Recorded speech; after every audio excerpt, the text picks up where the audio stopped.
अस्सलाम वालेकुम, आप देख रहे हैं प्रोग्राम न्यूज़ फीड। मैं हूं मुर्तज़ा डार। प्रोग्राम में आज का हमारा मौजू रेप केस जो लाहौर रिंग रोड पे कुछ दिन कबल ये वाक़या पेश आया।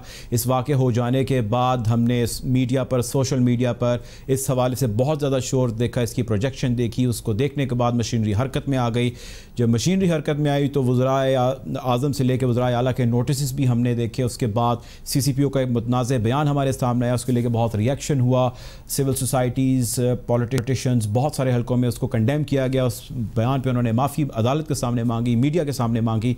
ये सारी सूरत हाल हो जाने के बाद हमें अब कुछ यूँ लग रहा है जैसे सूरत हाल सियासी ज़्यादा हो चुकी है और जो काम है, जो असल चीज़ है, जो मज़म्मतें हैं, जो बयानात हैं, वो आगे आ चुके हैं और असल कहानी, असल हक़ाइक़ जो है वो पसे पर्दा जा चुके हैं। हमने सारी सूरत हाल में ये भी देखा कि हुकूमती वज़रा की स्टेटमेंट्स में तज़ाद है, उनकी स्टेटमेंट्स में क्लैरिटी नहीं है। एक वज़ीर कहते हैं जी सरेआम फांसी होनी चाहिए, दूसरे कहते हैं कि जी ये शिद्दत पसंदाना सोच की तर्जुमानी है।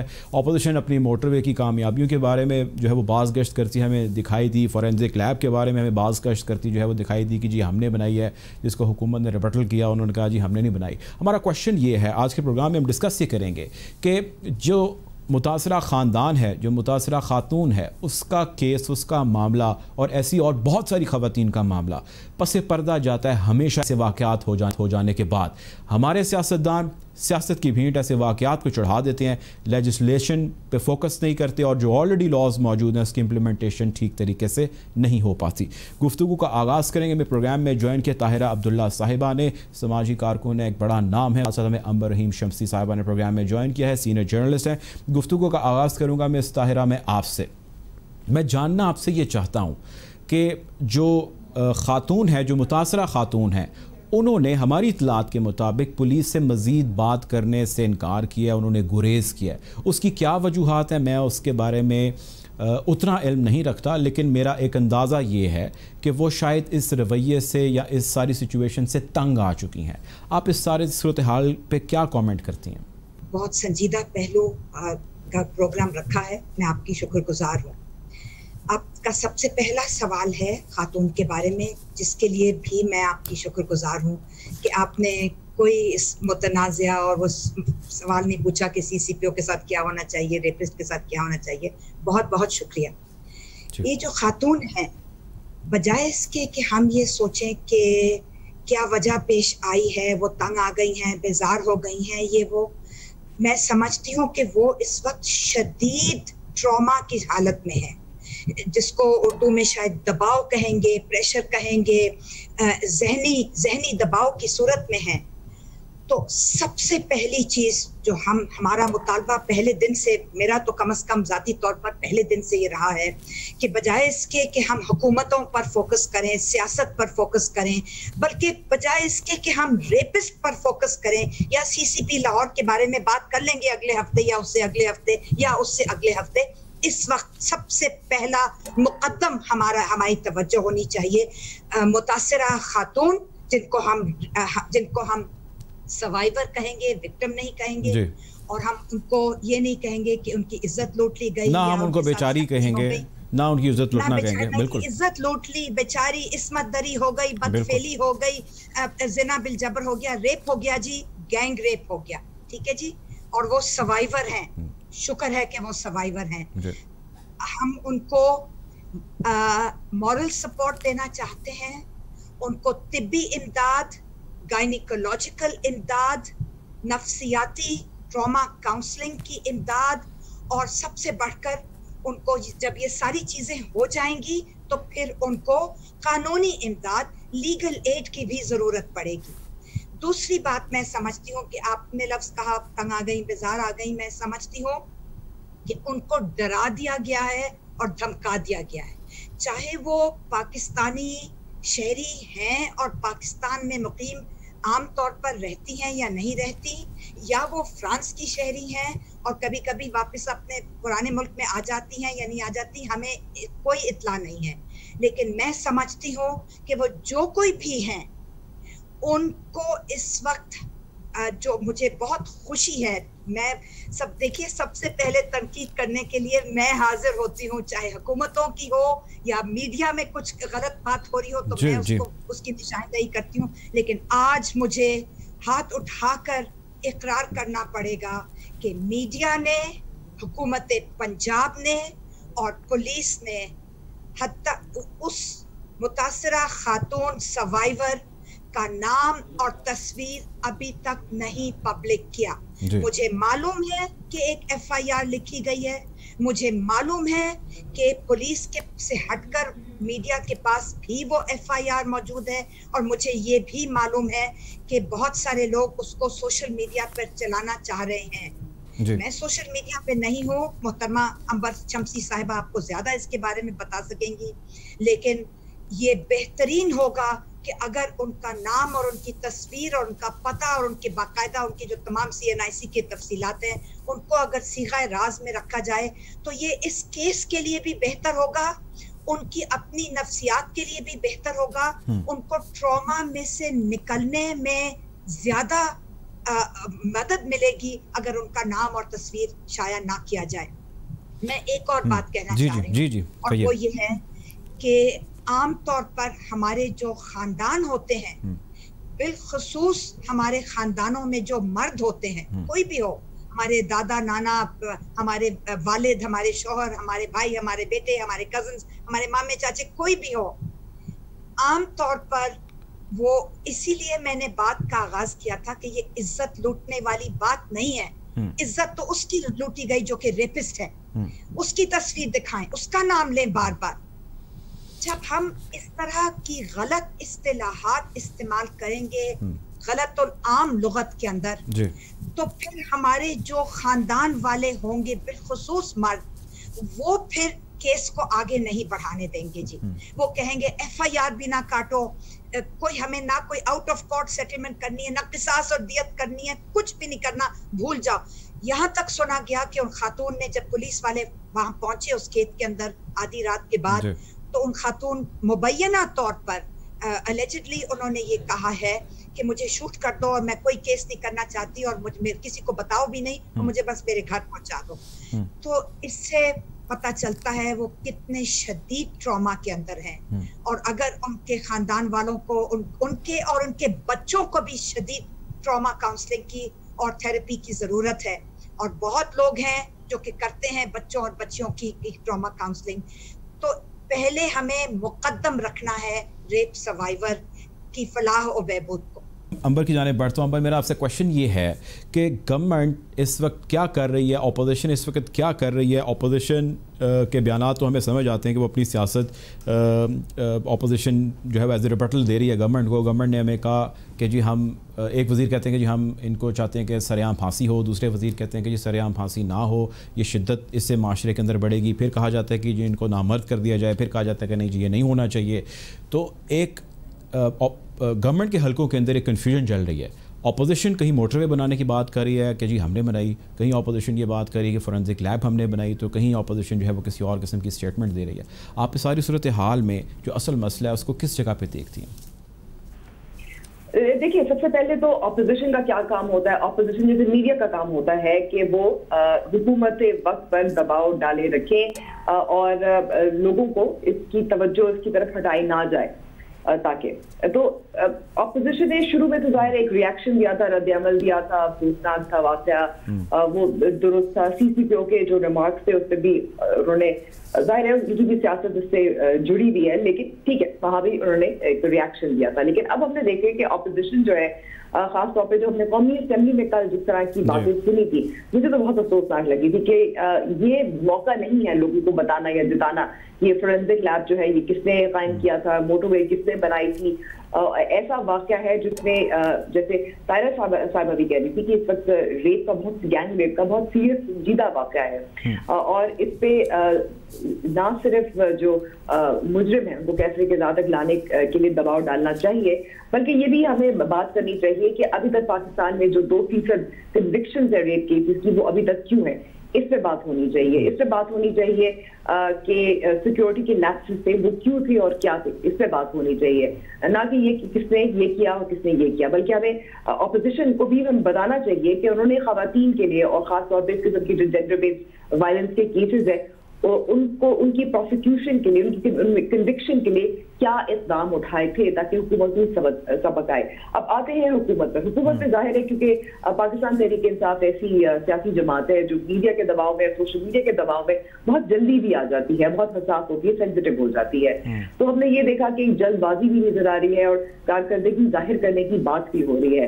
एक तरफ हमने देखा कि CCPO के जो रिमार्क्स थे उस पर जो हुकूमती वज़रा हैं और वो जिम्मेदार हुकूमती वज़रा हैं, एक जो मुशीर दाखिला है, दूसरे वज़ीर मनसूबाबंदी है, वो उनकी एक तरह से CCPO उमर शेख का दिफा कर रहे थे जो इंतहाई अफसोसनाक है।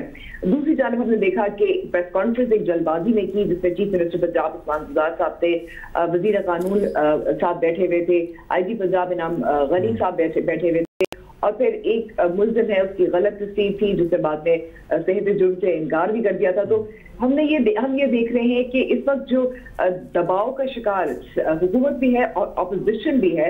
मेरे ख्याल में they're making a lot of mistakes, जिसमें जो खवातीन सहाफ़ी, जो आम खवातीन है, जो सिविल सोसाइटी के खवातीन है, इस वक्त हम बहुत परेशान हैं कि ये हो क्या रहा है, कि आप सियासत इस वक्त क्यों कर रहे हैं। क्योंकि इसमें एक बहुत अहम जो बहस अब मिसिंग हो गई है वो ये है, सिर्फ ये नहीं कि मुल्ज़िम पकड़े जाएंगे नहीं पकड़े जाएंगे, DNA था नहीं था वगैरह वगैरह, कौन मुल्ज़िम था कौन नहीं था। इस वक्त हमने बात ये देखनी की है कि हमने कन्विक्शन जो रेप केसेस किए उनको कैसे बेहतर बनाना है। उसमें हमने देखा है कि कानून साजी 2006 में भी हुई थी, हमने देखा कि कानून साजी 2016 में भी हुई थी, जिससे बहुत एक तरह से मजीद कानून साजी की तो ऐसा नहीं लगता कि जरूरत है। तो कौन से प्रोसेसेस हैं, कौन से प्रोसीजर्स हैं जिनके तहत खवातीन आके सामने आ सके, अपने सामने आ सके। लेकिन मैं आपसे क्वेश्चन ये करूंगा, फिर आगे उनकी जो इन्वेस्टिगेशन और तहकीकात होती हैं वो कैसे हो, ये इन चीजों पे बात करनी चाहिए। मैं एक और यहाँ बात करूंगी कि बहुत मुझे उम्मीद थी, मैं उम्मीद कर रही थी कि वुमेन्स कॉकस, पार्लियामेंट्री कॉकस भी है और हमने देखा कि तमाम जो खवातीन पार्लियामेंटेरियंस है उन्होंने इस पर बात भी की। CCPO जो पंजाब है उमर शेख, उनकी मजम्मत भी की, उनकी जो एक आधी नींद माजरत थी उसकी भी बात की।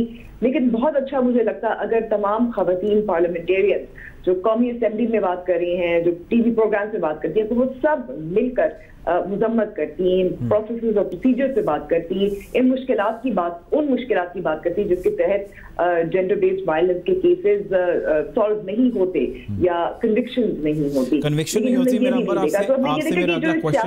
डिवाइसिवनेस है जो मुल्क में फैली हुई है, उसकी वजह से एक इतना संजीदा मामला जिससे सियासत से बालतर होना चाहिए वो भी सियासत का नजर हो गया है। मैं आपसे क्वेश्चन ये करना चाहता हूँ अंबर कि ये तो आपने सारी बात की जो प्रोसिक्यूशन, जो लेजिस्लेशन है उसमें जो खामियां हैं उसके हवाले से, बहुत सारे ऐसे केसेस हैं जो रिपोर्ट ही नहीं होते।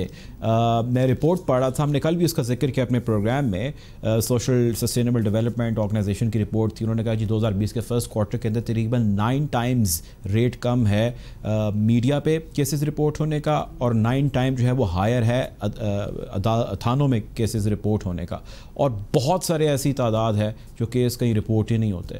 तो लोगों में हेजिटेशन की क्या वजह आपको लगती है, वो क्यों केसेस रिपोर्ट करने से इज्तनाब करते हैं? जब मैं रिपोर्टर थी इससे पहले मैंने भी कुछ रेप के केसेस कवर किए हैं और सबसे बड़ी जो एक हिचकिचाहट जो महसूस होती है वो तो यही है क्योंकि एक माशरे में माइंडसेट है जो आपको पुलिस में और थानों में निचले लेवल तक आपको नजर आता है, वो ये है कि यकीन नहीं किया जाता। जो खातून जाती है और अपनी शायद फैमिली के हमरा हो, वो बताना चाहती है, क्योंकि अक्सर मैंने देखा है कि ये जो जेंडर बेस्ड वायलेंस के केसेस होते हैं अक्सर घर से भी शुरू होते हैं, हमसाये होते हैं, रिश्तेदार होते हैं, सिर्फ डाकू वगैरह तो नहीं होते। तो पुलिस थानों में जो एक रवैया नजर आता है वही सबसे ज्यादा एक बड़ा एक हम कह सकते हैं कि हर्डल होता है, एक ऑब्स्टिकल होता है। मैं अपनी एक छोटी सी मिसाल देती हूँ, जाती मिसाल देती हूँ। हमारे 2 साल पहले घर में एक ब्रेक इन हुआ था और 2 बार एक शख्स था जिसने पहले मेरी बच्ची उसके बेडरूम के विंडो से आने की कोशिश की, उसके बाद जब हमारे साथ सो रही थी, मेरे साथ सो रही थी, तो हमारे बेडरूम की विंडो से आने की कोशिश की। हमने पुलिस को फौरन कॉल किया, वो तो डरा धमका के वो जल्दी से भाग गया था। तो लेकिन जब पुलिस आई और जब वो इंस्पेक्टर आया, सबसे पहला सवाल उसने मेरे मियाँ से क्या किया था, उसने क्या किया था कि ये आपके कोई बच्ची या बीवी का आशिक माशूक तो नहीं है। तो ये रवैया है जो सब इंस्पेक्टर्स में होता है और आप देखते हैं कि जो उमर शेख साहब है वहां तक ऊपर तक जाता है। तो सबसे बड़ी हिचकिचाहट ये होती है, फैमिली की तरफ से भी होती है, फिर इसके अलावा हम देखते हैं कि जिस किस्म की इन्वेस्टिगेशन होती है, अभी तो शुक्र है कि अभी जो 2 फिंगर टेस्ट है उसके हवाले से जजमेंट भी आई है कि ये भी एक वायलेशन है खवातीन की। तो आपके पास वो मेडिकल लीगल ऑफिसर जो होते हैं वो मौजूद नहीं है, वो कम तादाद में है, वो कम है, जिसकी वजह से आपकी जो फिजिकल एविडेंस जो कलेक्ट करना होता है वो मुश्किल हो जाता है। डीएनए टेस्ट तो पंजाब में है, लेकिन हमने देखा है कि क्योंकि इसमें और भी आपको सबूत की जरूरत होती है, उसमें आपकी एविडेंस। अच्छा, मैं आपसे लास्ट क्वेश्चन टू यू, मेरा सवाल फिनिश माय पॉइंट, लेकिन मैं कहूंगी कि ये जाहिर है जो जब हिचकिचाहट की बात करते हैं तो ये थाने से शुरू होती है, थाने से स्टार्ट होती है और वो ट्रिगर करती है ऊपर तक। लास्ट क्वेश्चन टू यू वो ये है कि ज़ैनब मर्डर केस जैसा इतना बड़ा घनौना फेल हुआ, वाक़या हुआ, उसके बाद एक्शन हुआ, रिजल्ट क्या निकला? केसेस में कोई कमी तो हुई नहीं है। आप आज की देखें, कल की देखें, परसों की आप खबरें देखें, रेप केसेस रिपोर्ट हो रहे हैं। शायद हमें कहना नहीं चाहिए, लेकिन ट्रेंड में एक चीज़ है, खबर का हिस्सा है एक रेप केस, उससे जुड़ी सारी खबरें कहीं इधर उधर से निकलती आ रही हैं और वो रेप केसेस की सूरत में बढ़ गई हैं उनकी तादाद। लेकिन कहने का मकसद ये कि तादाद में कोई कमी नहीं हुई, सज़ाओं ने कुछ बिगाड़ नहीं लिया लोगों का। ये वाक़या उसकी एक एग्जाम्पल है, खुला उन्होंने जो है वो रेप किया, भाग के, और एक अब भी भागा हुआ है, पुलिस की हिरासत में नहीं आ रहा। हम कितने कमज़ोर लोग हैं। जी, हम समझते हैं कि सजा सख्त से सख्त होगी तो इसका मतलब ये एक डिटरेंस है जिसकी वजह से रेप के केसेस में इनकी तादाद कम हो जाएगी।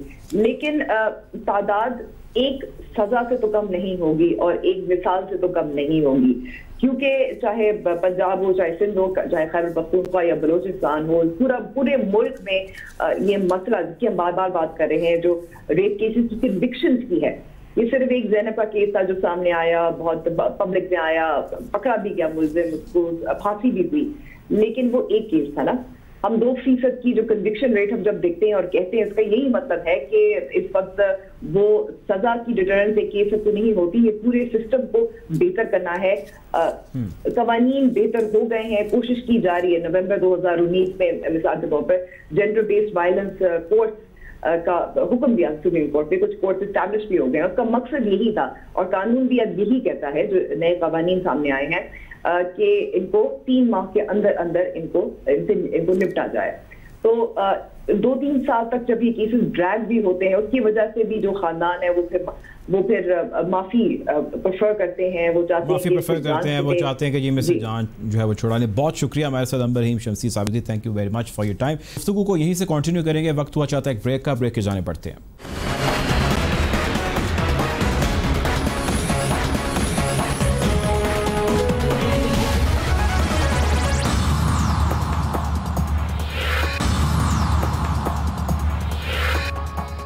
Welcome back after the break. Programme में सिलसिला जारी है लाहौर रेप केस के हवाले से होने वाली अब तक की अपडेट्स का।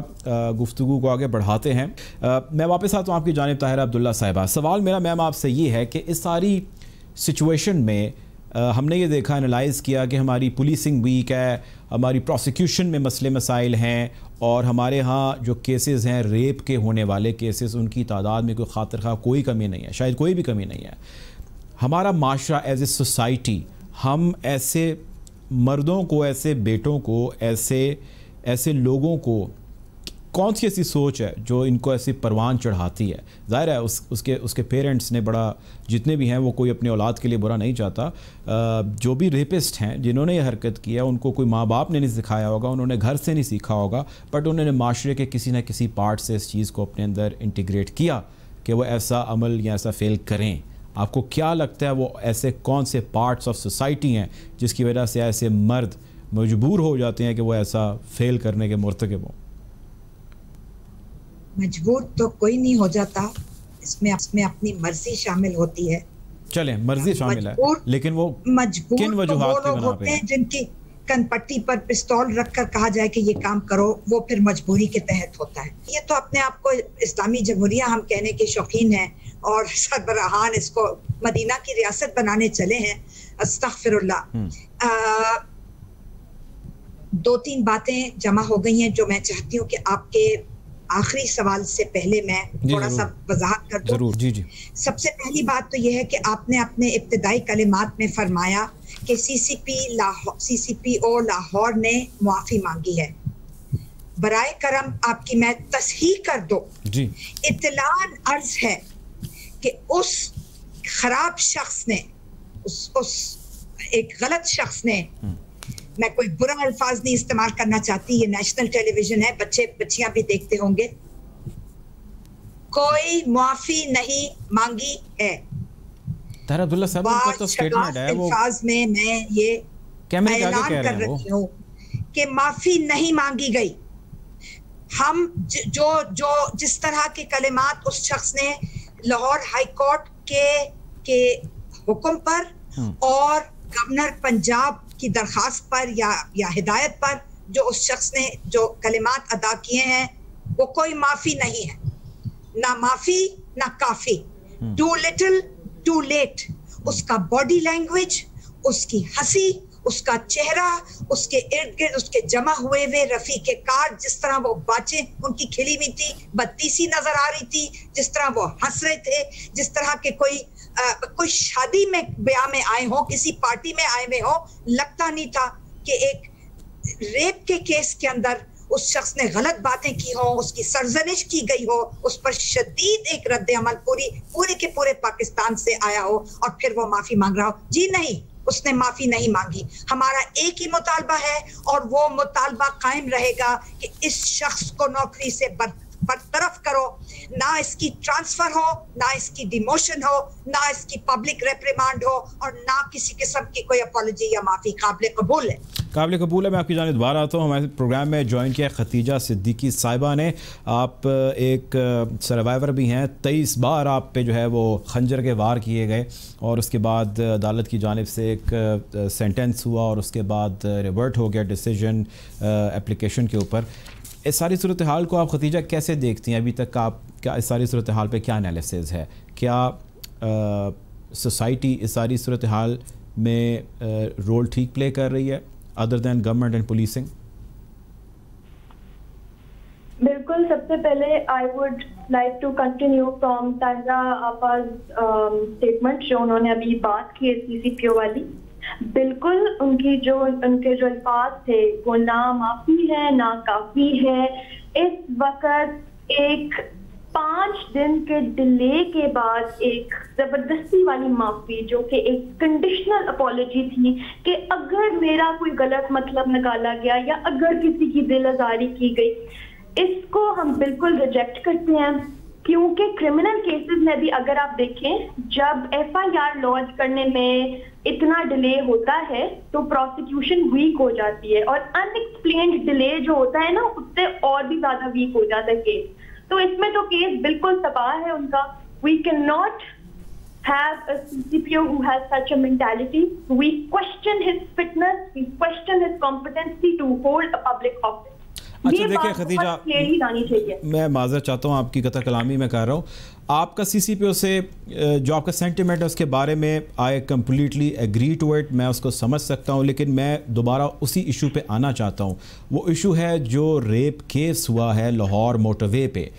हम बात ये कर रहे हैं कि पुलिस इंटेरोगेशन, इन्वेस्टिगेशन, प्रोसिक्यूशन में क्या ऐसे मसले मसाइल हैं जिससे आप जब गुजरते हैं, क्योंकि आप डिफरेंट केस में गुजर चुकी हैं, उससे बहुत हीनियस एक्ट था वो, आपको किन मसाइल का सामना हुआ जिसकी इमा पर आप जो है ये राय रख रही हैं अदर देन CCPO स्टेटमेंट? सबसे पहले तो मुर्तज़ा साहब ये मैं क्लैरिफाई कर दूं कि ये जो भी मुश्किलात हैं जो पुलिस इन्वेस्टिगेशन से, प्रोसिक्यूशन से टुवर्ड्स हमारा जस्टिस सिस्टम की तरफ आती हैं, all of these are connected, they stem out from the mentality. जब दिमाग में ही इतना गंज होता है तो आगे भी कोई आसानी नहीं होती।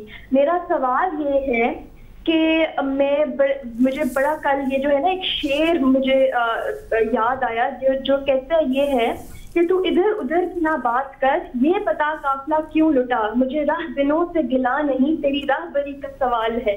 तो हमारी प्रोसिक्यूशन क्या होगी, हमारी पुलिस इन्वेस्टिगेशन क्या होगी जब हमारे सरबराही करने वाले हमें कह रहे हैं कि आप महफूज नहीं हैं इस मुल्क में, तो हम किधर जाके सर मारें अपना, मुझे नहीं समझ आती। तो हम अगर ले लेते हैं इन्वेस्टिगेशन को, ले लेते हैं जितना मर्जी प्रेशर डाल के हम इन्वेस्टिगेशन भी अच्छी करा लें, इसमें सजा भी करा लें, लेकिन उसके बाद क्या? क्या ये रिफॉर्म लेकर आएगा चेंज? क्या ये हमारा सिस्टम तब्दील करेगा? ये हमारा माइंडसेट तब्दील होगा कि नहीं होगा? इन चीजों का, इन सवालों का जवाब जो है वो हमें हुक्मरानों से चाहिए। इतना डिफेंड हो गया, स्टेटमेंट पे डिफेंड हो गई, बहुत ओवरली डिफेंसिव आगे बातें, लेकिन बात ये है, एंड पे ये आ जाती है कि जहां पर हैबिचुअल ऑफेंडर्स की बात आ जाती है, जहां पर एब्सेंस ऑफ जो हमारा ये नेशनल सेक्स ऑफेंडर्स रजिस्टर है, जो कि है ही नहीं, क्यों नहीं इन लोगों का ट्रैक रखा जाता? क्यों इनको रिलीज कर क्यों इनका ट्रैक नहीं रखा जाता? क्यों इन लोगों की जो है वो मेंटेन नहीं की जाती फाइलिंग? तायरा साहब, मैं आपकी जानिब आऊँगा। मेरा आपसे क्वेश्चन ये है कि ऐसा जब भी कोई वाक़या होता है उसके बाद media hype, social media hype, protest और कैंडल लाइट विजिल किया जाता है, बहुत सारी ऐसी चीज़ें की जाती हैं। अच्छा, जब ये ख़त्म होता है, जब हम टेपर डाउन होती सूरत हाल को देखते हैं, उसके बाद बिल्कुल कंप्लीट एक सन्नाटा हो जाता है। हम ऐसे इश्यूज़ को, हमारे जो साथी हैं, हमारे साथ जो इसका हिस्सा हैं, इस वॉइस का हिस्सा हैं, वो कहाँ गायब हो जाते हैं सारे? बहुत एहतराम के साथ, बहुत अदब के साथ मैं आपके साथ बिल्कुल नहीं हूँ इसमें। एक केस, दो केस, तीन केस अगर मैं जिक्र करूं तो आप कहेंगे अच्छा जी ये तो एक्सेप्शन है, आपने मुख्तार बीबी का जिक्र कर दिया, नहीं, मैं ये नहीं कह रहा, मैं ये कह रहा हूं कि हाइप क्रिएट है। मुझे बात मुकम्मल करने दें। आपने सवाल किया है, मैं थोड़ा सा जवाब दे दूं। मुझे दिफा करने की कोई जरूरत नहीं है कि मैं क्या कर रही हूँ और आप क्या कर रहे हैं। बिल्कुल, कोई किसी का, ना आप मुझ पर इल्जाम लगा रहे हैं, ना मैं दिफा कर रही हूँ, लेकिन सिर्फ तसीहन कहती चलूं कि मुख्तार बीबी का गैंग रेप हुआ था 2002 में। 2019 तक मरहलेवार session court, district court, anti terror court, Lahore high court, supreme court, पहला केस सुप्रीम कोर्ट में, दूसरा केस सुप्रीम कोर्ट में, तीसरी अपील और रिव्यू और पिटिशन। जब तक वो केस अपने मंतकी अंजाम तक नहीं पहुंचा, हम साथ खड़ी थी, शाना बशाना खड़ी रही हैं और आज भी खड़ी हैं रेप सर्वाइवर के। अगर कोई रेप विक्टिम है तो हम उनके लवाहिकीन के साथ खड़े हैं, शाना बशाना खड़े हैं। अगर ये खातून मुझे इस वक्त टेलीफोन करती हैं, मेरा टेलीफोन नंबर बेशक चला दें, मुझे कोई डर नहीं है, आप चला दें। अगर वो मुझे टेलीफोन करती हैं, मैं उनके घर जाकर उनके साथ खड़ी हो जाऊंगी। उनकी FIR में, उनकी मेडिको लीगल एग्जामिनेशन और रिपोर्ट के अंदर, उनकी DNA टेस्टिंग के अंदर, उनकी शनाख्ती परेड के अंदर, उनकी एग्जामिनेशन एविडेंस में, उनकी शनाख्ती परेड में, उनकी क्रॉस एग्जामिनेशन में, हर चीज में मैं उनके साथ, आप उनके साथ मौजूद होंगे। हमारे पास वक्त कुछ कम है। बहुत शुक्रिया आपका। प्रोग्राम में हमें ज्वाइन किया था ताहिरा अब्दुल्ला साहिबा ने, उसके साथ हमें प्रोग्राम किया था खदीजा सिद्दीकी साहिबा ने। आप दोनों का बहुत बहुत शुक्रिया। अंबर रहीम शमसी भी इस प्रोग्राम का हिस्सा थी। आपसे इजाज़त चाहते हैं, इंशाल्लाह कल ज़रूर मुलाकात होगी। तब तक के लिए अल्लाह हाफ़िज़।